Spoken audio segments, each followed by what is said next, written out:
Actually ndugu zetu wa Kenya, nyie wala msihangaike na sisi. Nyie mnatuona wanasema wao mara wa Tanzania ni vipofu. Sisi ndo tunapenda kwa hivi. Yaani nyie msihangaike na sisi.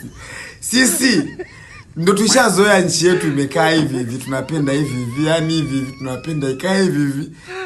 Nyie si mnaona sisi tunafuatilia mipira, sisi tunafuatilia kina Zuchu, sisi tunapiga umbea. Sisi ndio mambo yetu, wala msihangaike na sisi. Nyie endeleeni kuhangaika na mambo ya kisiasa. Ila sisi habari za kisiasa hapana kwa kweli. Sisi ndo tunapenda hivi hivi nchi ikae hivi hivi. Na tunapenda mama awepo pale pale tu kama rais. Wala sisi hatuna shida kabisa. Si tuanze kugombania habari za haki. Sasa haki itatupeleka wapi? Haki itatulisha. Haki sasa mnagombania siku zote wa Kenya haki.